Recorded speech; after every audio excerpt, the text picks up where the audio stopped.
chronique philosophique par Mont et par Vaux. Cette fois, nous sommes au mois d'août, fin août, début septembre 2020, et c'est le temps des vendanges. J'aimerais travailler un petit peu sur cette problématique du vin, qui quand même cache un certain nombre d'injonctions contradictoires, puisque à la fois le vin, ce sont des arômes qui se développent, et surtout dans l'Hérault où j'habite, il ne suffit pas grand-chose pour pouvoir faire des vins très intéressants. Mais en même temps, les autorités sanitaires nous indiquent régulièrement qu'il faut faire très attention aux dangers d'alcoolisme, qu'il faut faire très attention à la maladie ultime, la cirrhose, et que conduire en état d'ivresse est extrêmement dangereux.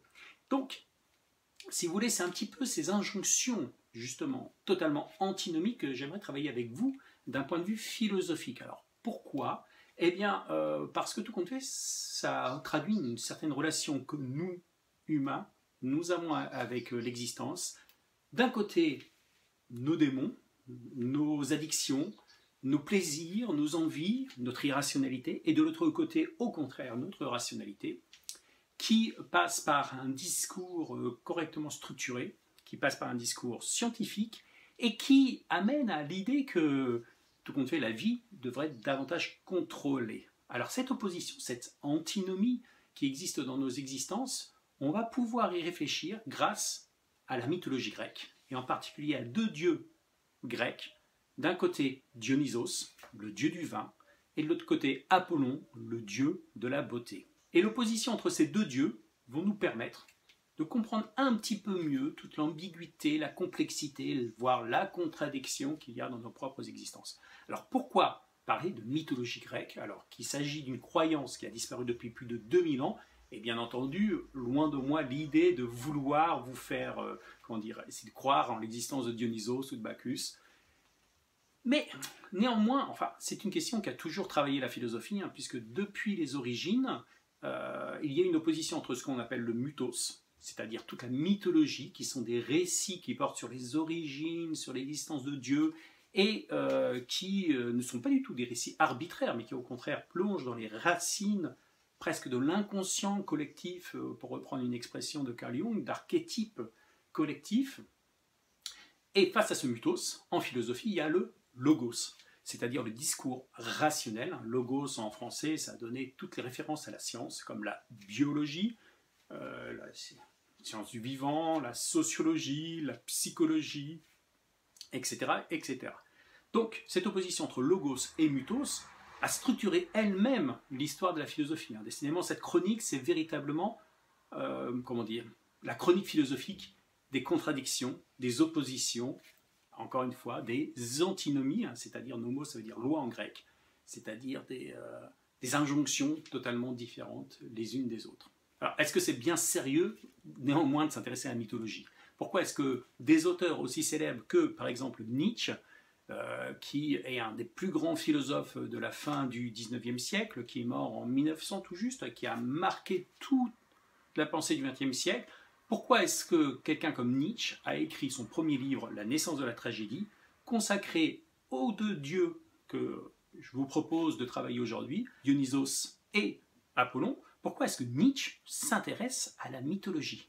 Eh bien, c'est parce que ces récits, justement, nous disent quelque chose de l'humain. Et ce ne sont pas simplement des croyances, ce sont aussi, des explications métaphoriques de ce qu'est la complexité de la nature humaine. Donc c'est ça que je vais vous proposer, de travailler à travers Dionysos et à travers Apollon, à travers ce qu'ils étaient, ce qu'ils représentaient, et à travers l'interprétation de Nietzsche, pour pouvoir comprendre un petit peu mieux, nous, nos propres relations que nous avons avec le plaisir, un plaisir qui peut être dangereux, un plaisir qui peut nous amener à des excès parfois mortels, et dans le même temps un plaisir dont on ne saurait se passer. Dionysos est donc le dieu du vin, Bacchus en latin. Et Dionysos est souvent accompagné notamment des satyres. Vous savez, les satyres, ce sont ces drôles de créatures avec le bas du corps en forme de bouc, avec le sexe souvent en érection, qui se lancent dans des danses dionysiaques totalement, sulfureuses. Et donc, Dionysos représente notre dimension, notre penchant pour les plaisirs inavouables, voire la débauche. Alors que Apollon, lui, c'est le dieu de la beauté. C'est le dieu qui appelle à la sagesse. c'est le dieu de l'immortalité, c'est celui qui ne va pas être altéré par le temps. Donc, l'immuable pureté de la beauté d'un côté et la débauche, en tout cas l'appel à une forme de débauche de l'autre côté. Et les Grecs vont développer cette espèce de dualité tout au long de leur histoire, comprenant bien que construire leur civilisation ne passe pas ni par une voie ni par l'autre, mais par les deux. Alors pourquoi cette espèce d'attirance pour Dionysos? Pourquoi est-ce que les Grecs pouvaient vouer une forme de vénération, en tout cas organiser des fêtes en l'honneur de quelque chose qui n'est pas recommandable d'un point de vue de la morale? Eh bien, Nietzsche, dans son livre La naissance de la tragédie, va essayer d'apporter un élément de réponse. Dionysos nous aide à supporter la dureté de nos propres existences. Et tout compte fait, adoucit le destin qui est le nôtre, qui est de vivre en attendant la mort. Donc je vais vous lire quelques extraits de l'analyse que Nietzsche fait de cette opposition entre Dionysos et Apollon. Mais avant ça, j'aimerais vous présenter une édition, pour ceux qui s'intéressent à Nietzsche, des œuvres de Nietzsche faites par un philosophe, professeur d'université qui s'appelle Jean Granier, et qui a fait sa thèse sur Nietzsche. Lire Nietzsche est à la fois très facile et très difficile. Alors c'est très facile parce que ce sont de courts paragraphes, mis à part la naissance de la tragédie, et puis la généalogie de la morale. Sinon, c'est ce que l'on appelle des aphorismes, c'est-à-dire donc des courts paragraphes, je me répète, et il y a une impression de facilité parce que Nietzsche avait un véritable talent littéraire, c'était quasiment un poète. Et en même temps, Nietzsche n'est absolument pas un philosophe systématique, c'est-à-dire qu'il n'y a pas un commencement qui nous permettrait de nous introduire à sa pensée, une évolution cohérente pour arriver à une finalité. Non, Nietzsche, c'est le philosophe lui-même de la contradiction, le philosophe des allers-retours, le philosophe de la répétition, et pouvoir avoir une vision synthétique et en même temps relativement claire de sa pensée est assez difficile. C'est pour ça que ce type d'édition est très très pratique, parce que Jean Granier fait l'effort de répertorier tous les éléments, tous les moments, tous les thèmes de la pensée nietzschéenne, et de les regrouper. Comme ça, vous passez d'un volume à l'autre de la philosophie de Nietzsche. Et en même temps, il est très respectueux du texte nietzschéen. Ce n'est absolument pas un espèce de condensé qui n'aurait ni queue ni tête.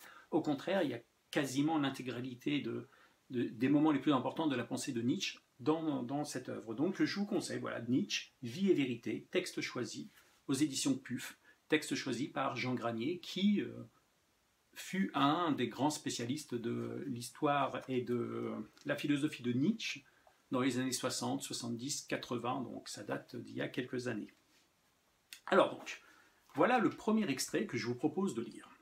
L'art dionysiaque, lui aussi, cherche à nous persuader de l'éternelle volupté d'exister. Il nous faut d'abord reconnaître que tout ce qui naît doit se préparer à périr dans la douleur. La lutte, le tourment, la destruction des phénomènes nous paraissent à présent nécessaires, vu la surabondance des formes innombrables qui se pressent et se bousculent dans l'existence, vu la fécondité débordante du vouloir universel. En dépit de la terreur et de la pitié, nous goûtons le bonheur de vivre, non comme individus, mais comme participants à la substance vivante unique qui nous englobe tous dans la volupté d'où naît la vie. Alors dans ce passage-là, c'est un des premiers textes de Nietzsche, La naissance de la tragédie, nous sommes en 1871. Juste deux petits mots de l'histoire de la philosophie. Nietzsche, c'est le disciple de Schopenhauer, un autre grand philosophe du XIXe siècle, qui a théorisé l'idée qu'il existe une volonté, c'est-à-dire une force qui n'est pas consciente et qui pousse à se développer malgré tout, et cette volonté, nous la retrouvons dans toutes les manifestations de l'existence, aussi bien chez l'abeille, chez la fleur, et dans leurs relations ambiguës d'ailleurs, assez voluptueuses, que dans nos propres existences individuelles. Et nous sommes dominés par cette volonté, par ce vouloir vivre, qui va donc nous pousser à trouver du plaisir dans cette existence faite de douleur. Et c'est justement ça qui va caractériser Dionysos. Dionysos, c'est l'art de goûter à la volupté au milieu de la douleur. Alors pourquoi? Citation terrible que Nietzsche prête à Dionysos. La meilleure chose au monde est hors de ta portée. Ne pas être né, n'être pas, n'être rien. Voilà ce qui aurait pu faire véritablement le bonheur. Mais bien entendu, cela ne nous est pas offert, puisque nous vivons, nous souffrons, et nous devons non seulement supporter cette existence, mais en profiter, lui donner une dimension intéressante. D'où la nécessité de Dionysos, d'où la nécessité du vin. Alors pourquoi le vin? Parce que le vin porte en soi cette propre contradiction. À la fois le vin, c'est donc une forme d'enivrement qui va nous désinhiber et qui va nous permettre de supporter l'insupportable, mais dans le même temps, le vin, ce sont des arômes. Et ces arômes vont nous permettre de développer une forme de subtilité dans l'appréciation des goûts et dans la somme des plaisirs que l'on peut ressentir en découvrant tous ces arômes. Ce qui fait que le vin a cette dualité en lui-même qui est tout à fait notre relation à l'existence. Alors face à cela, il y a l'utopie d'Apollon, l'utopie d'une vie éternelle, l'utopie d'une vie belle, l'utopie représentée notamment par le caractère immuable, notamment des œuvres d'art. Alors, toujours dans la naissance de la tragédie, voilà ce que Nietzsche écrit sur Apollon. Apollon triomphe de la souffrance de l'individu par la gloire radieuse dont il environne l'éternité de l'apparence. La beauté triomphe de la douleur inhérente à la vie. Par une sorte de mensonge, on efface les traits de la nature, ce qui exprime de douleur. Dans l'art dionysiaque, et dans son symbolisme tragique, c'est la même nature qui nous parle de sa voix vraie et non déguisée. Voyez tel que je suis, sous l'incessante variation des phénomènes, je suis la mère primitive, éternellement créatrice, qui contraint éternellement l'être à l'existence et se satisfait éternellement de l'inépuisable variété des phénomènes. Donc, Dionysos, c'est la vérité, avec toute une série de phénomènes. Apollon, c'est l'illusion. Apollon, c'est l'illusion de l'éternité, de la beauté, du caractère immuable de l'existence. Et nous avons du plaisir à contempler ces illusions. Je continue, mais là, ce ne sont plus des extraits de la naissance de la tragédie, mais d'un autre ouvrage, La volonté de puissance, qui est un ouvrage posthume de Nietzsche. Le mot apollinien exprime le besoin de s'accomplir en soi-même, d'être un individu type. Le goût de tout ce qui simplifie, souligne, rend fort, distingue, net, caractéristique. La liberté sous la loi. Ce contraste du dionysisme et de l'apollinisme à l'intérieur de l'âme grecque est une des grandes énigmes qui m'ont séduit dans la nature hellénique. Au fond, je me suis efforcé que de deviner pourquoi l'apollinisme grec a dû surgir d'un sous-sol dionysiaque. Pourquoi le grec dionysiaque a dû nécessairement devenir apollinien, c'est-à-dire briser son goût du démesuré, du complexe, de l'incertain, de l'horrible, comme une volonté qui lui imposait la mesure, la simplicité, la soumission à la règle et au concept. Ce qu'il produisait de son fond, c'était des tendances extrêmes, désordonnées, asiatiques. La bravoure du grec s'affirme dans sa lutte contre son asiatisme propre. La beauté ne lui a pas été donnée, pas plus que la logique, pas plus que le naturel des mœurs. Tout est conquis, voulu, enlevé de haute lutte. C'est sa victoire. Alors là, ce que dit Nietzsche, c'est vraiment une thèse très très forte, et c'est d'ailleurs la thèse qui l'a fait connaître et qui l'a fait distinguer des autres philosophes de son époque en 1870. Les Grecs ont jeté les bases de la science. Les Grecs ont développé les mathématiques. Les Grecs, bien entendu, ont donné naissance à la philosophie. Tout comme ils ont donné naissance à la démocratie. C'était un peuple absolument génial. Néanmoins, qu'est-ce que c'est que la philosophie? Que sont les mathématiques? Qu'est-ce que la science? C'est l'idée qu'il existe derrière les phénomènes qui s'enchaînent, des réalités qui sont toujours les mêmes, des lois. Et que veut dire Nietzsche? Il veut dire que la philosophie, la science ont surgi du culte d'Apollon, mais que derrière cela, il y a des fondements, il y a un sous-sol, il y a un terrain dionysiaque. Le peuple grec était un peuple désordonné, c'était un peuple de la débauche, qui a su se dompter lui-même pour pouvoir donner naissance à une réalité qui n'existait pas auparavant, qui est la science. Qu'est-ce que la science pour Nietzsche? C'est une forme d'illusion. La science, c'est croire que l'on peut découvrir des lois éternelles, des lois qui sont éternellement belles. Alors vous allez me dire, ce n'est pas une illusion, il y a eu quand même Newton. Et il y a eu quand même donc toute l'œuvre de la physique qui n'est pas une illusion. C'est vrai. Mais peut-être que Nietzsche pourra dire à un moment donné que la loi de la gravitation universelle, ce n'est peut-être rien d'autre qu'une lecture humaine de l'univers. Mais ça, c'est un autre débat. Je reviens à la dualité entre Dionysos et Apollon, et tout compte fait de cette dimension psychologique que représente cette dualité, cette antinomie. Donc je rappelle cette antinomie entre d'une part le plaisir dionysiaque de la volupté, des excès, de l'irrationalité, et d'autre part la fascination pour l'immobilité, l'éternité et la beauté des lois, notamment des lois scientifiques et, on les recherche encore, mais des grandes lois de la philosophie. Alors voilà ce que écrit Nietzsche. Expérience psychologique fondamentale. Le mot d'apollinisme désigne la contemplation extasiée d'un monde d'imagination et de rêve, du monde de la belle apparence, qui nous délivre du devenir. Le dionysisme, d'autre part, conçoit activement le devenir. Alors, on ne peut plus clair. Dionysos, c'est le dieu du devenir, c'est-à-dire de tout ce qui change, de tout ce qui évolue, de tout ce qui naît, tout ce qui croît et tout ce qui pourrit. Alors qu'Apollon, c'est le dieu de l'apparence, mais une apparence qui peut rester éternelle, immobile. Antagonisme de ces deux expériences et des besoins dont elles proviennent. Le premier de ces besoins veut éterniser l'apparence, c'est-à-dire Apollon. En sa présence, l'homme devient silencieux, sans désir, uni comme la surface de la mer. Il est guéri et réconcilié avec lui-même, et avec tout le cours de l'existence. Le second de ses besoins tend au devenir, à la volupté, de créer du devenir, c'est-à-dire de créer et de détruire. Nous avons donc là bien expliqué la raison pour laquelle nous-mêmes nous avons une relation à l'existence qui est paradoxale. À la fois nous voulons goûter les plaisirs de l'existence et dans le même temps nous aimerions rendre cette existence éternelle. Alors pour souligner un peu plus la contradiction et à la fois la richesse de ces deux modèles divins que furent Dionysos et Apollon, je vais me référer à un des philosophes les plus célèbres de l'Antiquité, Platon, et plus particulièrement un de ses dialogues sans doute les plus intéressants, le banquet de Platon. Alors pourquoi le banquet? Parce que à la fois ce livre, ce dialogue présente une des plus grandes théories qui soit, qui est la théorie de la beauté et de l'élévation de l'âme vers les plaisirs charnels jusqu'à la contemplation du beau, qui sera une contemplation bien entendu totalement, pas désincarnée, mais totalement désensualisée.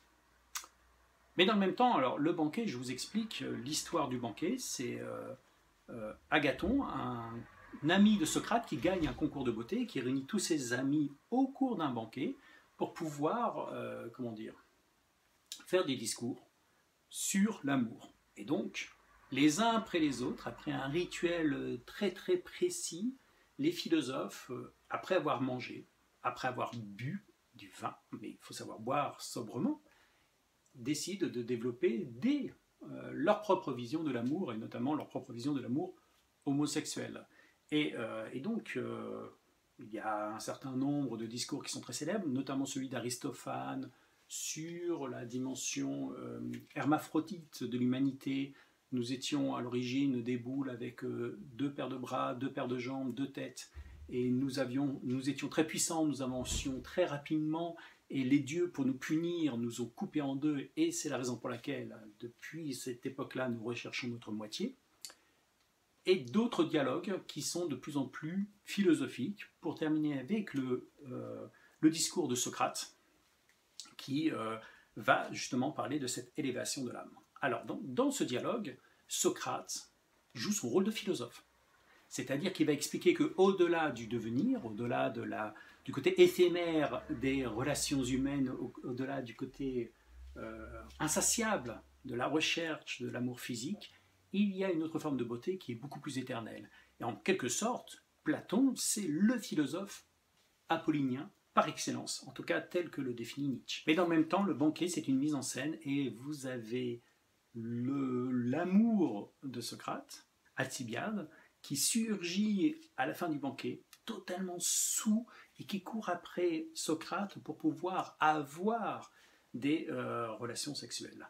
Toute la dualité, toute la contradiction de la pensée grecque se trouve dans ce dialogue, le banquet de Platon. Alors le banquet de Platon, vous pouvez le lire dans différentes éditions, il y a bien entendu des traductions qui sont excellentes, notamment celle réalisée par Luc Brisson, et qui est facilement accessible parce que c'est un livre de poche. Moi je vous présente l'édition d'un de mes amis, Thierry Ménissier, qui justement a voulu faire une interprétation sur cette dualité, et je vous lis simplement la 4e de couve de son livre. Le miracle grec a fait long feu. Le surgissement de la science, de l'art, de la philosophie en Grèce a été préparé par des habitudes de pensée déterminées par certaines pratiques sociales. Le projet d'Eros philosophe, donc c'est le titre de son ouvrage, est d'examiner le rapport entre les mœurs du temps et la philosophie platonicienne. On sait que dans le banquet, Platon donne un sens philosophique au concept d'amour. Mais il reste à montrer combien il hérite d'une représentation de l'amour engendrée par sa civilisation. La reformulation platonicienne est incompréhensible sans qu'on restitue cet héritage. On trouvera donc ici une traduction nouvelle suivie d'un essai intitulé « Le banquet comme joute érotique ». Et là, tout est dit. Le banquet comme joute érotique. C'est-à-dire que d'où vient la philosophie? C'est la thèse de Nietzsche. La philosophie naît, en partie, en tout cas, de la volupté, de la recherche du plaisir. Et on ne peut pas faire de la philosophie simplement assis derrière un livre, à réfléchir à des abstractions. Non. Il ne faut pas hésiter à puiser dans les plaisirs de sa propre civilisation pour pouvoir construire sa propre pensée. C'est là toute la thèse, encore une fois, je le répète, de Nietzsche. Dionysos n'a pas fait de la philosophie. Mais sans Dionysos, il n'y aurait pas eu Apollon. Sans Dionysos, il n'y aurait pas eu de la philosophie. Sans Dionysos, il n'y aurait pas eu de la science. Voilà la thèse de Nietzsche. Alors, l'autre manière de lire le banquet de Platon, eh bien, c'est de regarder la datation en BD de Johann Sfar, qui montre tout le côté dionysiaque, justement, de ce banquet. Platon nous invitait à contempler le monde intelligible. Platon faisait référence à une vérité éternelle, à des eidos qui n'évolueraient pas. Platon, c'est l'essence même du philosophe, donc apollinien. Mais dans le même temps, Platon a écrit des dialogues, il n'a pas écrit des traités, il n'a pas écrit des essais. Platon a écrit un dialogue comme Gorgias. Vous avez Gorgias, vous avez Polos, vous avez Calliclès, qui luttent littéralement contre Socrate.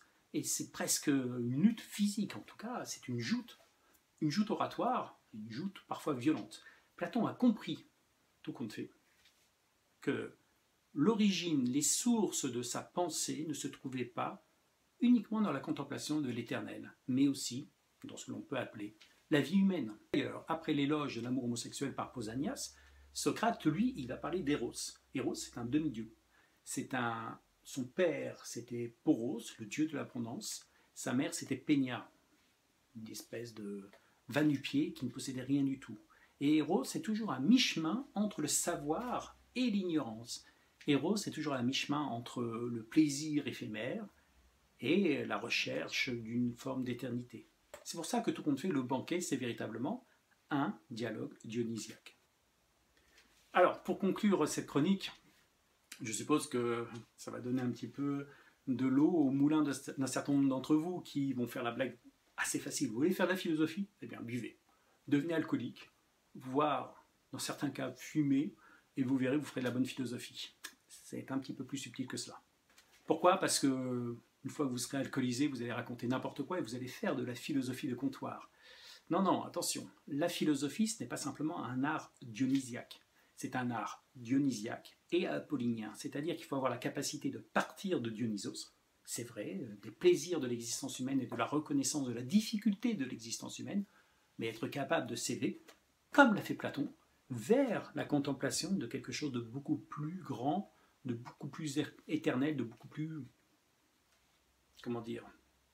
indépassable. Et ça, vous ne le trouverez absolument pas devant les comptoirs de café. Néanmoins, vous pouvez vous dire qu'il y a deux types de penseurs. Vous avez le penseur du type d'Emmanuel Kant, qui a passé toute sa vie à Königsberg, qui avait une vie extrêmement réglée. On peut dire que Kant a une dimension apollinienne. Et puis vous avez le philosophe Nietzsche, qui a passé sa vie à errer entre Nice, Gênes, et qui, on peut dire, est un philosophe dionysiaque.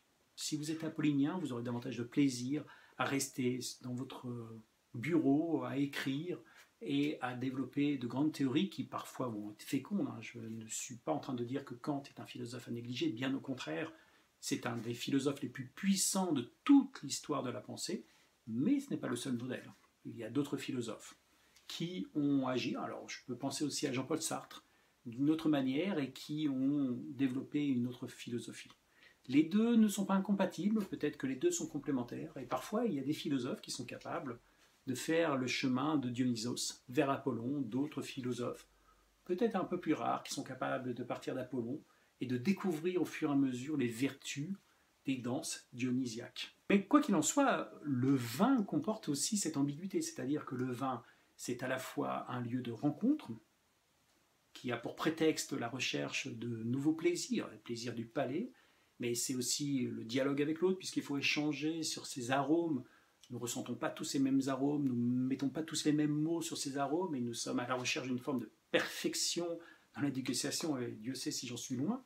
Mais, et dans le même temps, le vin, c'est une forme d'éternité, c'est-à-dire un éternel recommencement d'année en année pour développer des millésimes qui sont de plus en plus perfectionnés.